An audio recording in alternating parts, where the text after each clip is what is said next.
Hello guys, this is Streets of Rich TV and welcome back to my channel. But before we start the devotional guys, I would like to shout out the followers of our channel na nagpunta rito at nag-join sa devotional. Shout out and God bless to Grace Magsayo, Jasmine Horomo, Samantha, Jana Dalangan, Jisokita, Jeneline Pahayag, Kate Pukulan, Sophia Canillo, Kim, Akon Lasanas, Divine Villarin, Heart Consalan, Connie Black, Yans TV, Michael Aburita, Heavens Hope TV, of Korea, Rian, Cedric Bersaga, and even to those who did not join us during the premiere but still nagpunta pa rin dito para manood at makinig sa devotional.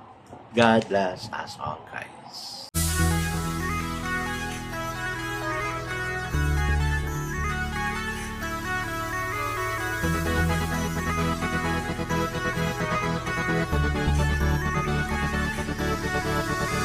Rich TV, where you heard it, number one is on the top.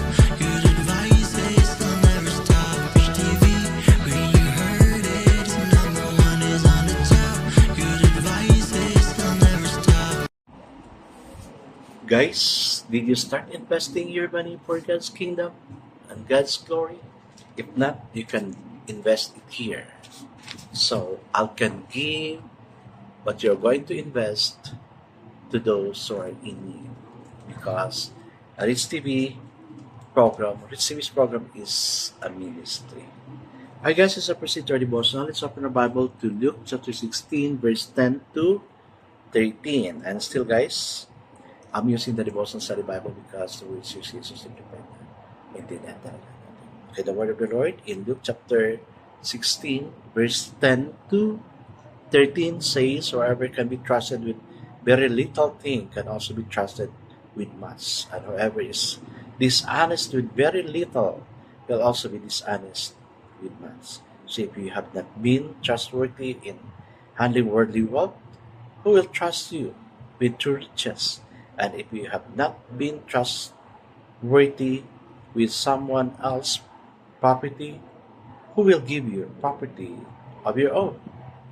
No servant can serve two masters. Either he will hate the one and love the other, or he will be devoted to the one and despise the other.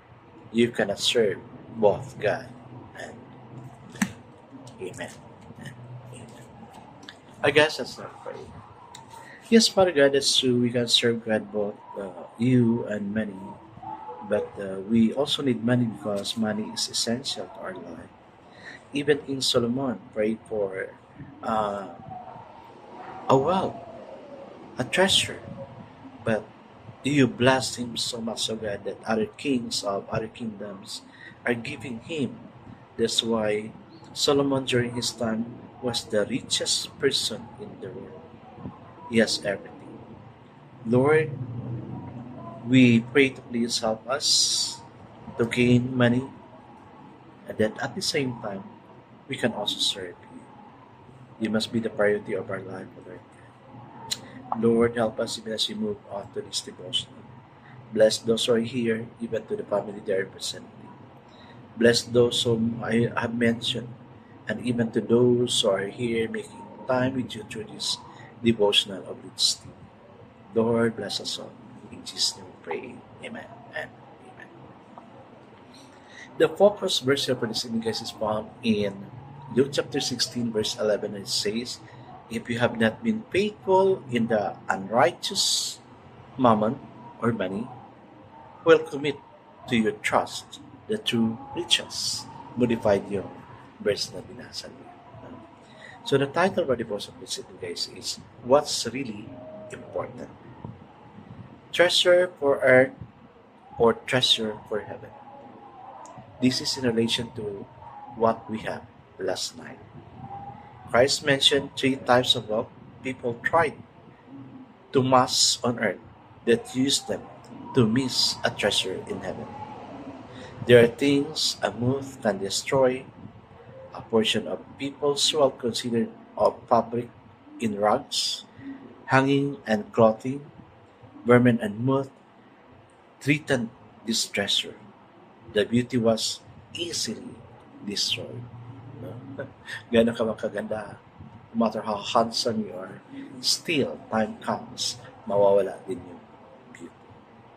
There are things that trust can destroy. The Greek word bruises actually means eating away. For us, the word rust is more applicable. Look at the junk heap piled with old and smashed cars that once were the pride and joy of some family. Oo nga naman. Pag bago pa yung car, wow, you're so proud of it. But later on, that will become a junk. Diba? Masaya-masaya ka talaga pag may car ka. Diba? That will be a pride, a joy of the family. But later on, years later, it will be a junk. Then there are things that can be stolen. If this false category are all the treasures we collect in many stacks and bands. If Jesus were to repeat his parable to us, he would talk about mortgage, depreciation, market fluctuation, and financial insecurity. The point, however, would have been the same. Our values are distorted. The one thing we'll take with us, our soul, often has the least of our care and concern. Amen. Totoo naman guys, no? We take more pride, we take more priority of ourselves than even the spiritual. Yung ibang tao, maski yung sarili na nila, even they themselves cannot take care of themselves. Though they're suffering from something, but yet they ignore. Probably because of lack of money. Kaya, sabi niya, you can be trusted with little things, God will entrust you with bigger things.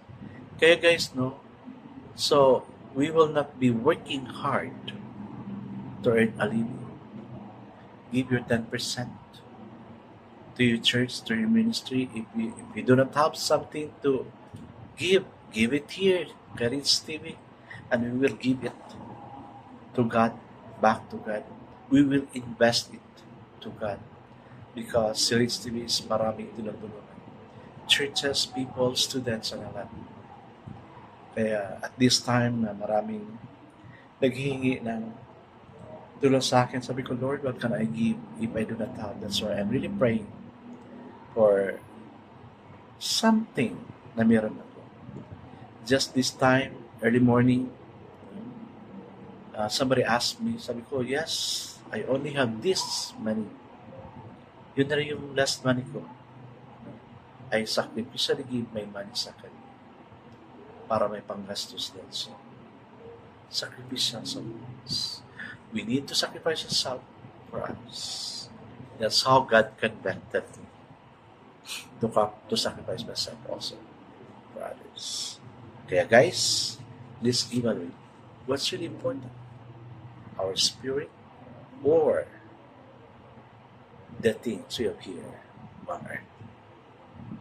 I guess that's the way. Father God, today we will care for the one part of us that will live forever, and that is our spirit. Take good care of us, Lord God. In Jesus' name. Amen. Amen. Amen. Yes guys, let's be faithful sa finances na. If you're not giving your tithes, you rob something from God. Try to read Malachi 3:10, and there is a miracle God will give. Yung word yan. Try me now in this, and I will open the floodgates of heaven to bless you. God bless us all guys, because I will shall bless us 10 times better. This is again Rich TV. Kita-kita tayo ulit sa video. Paalam!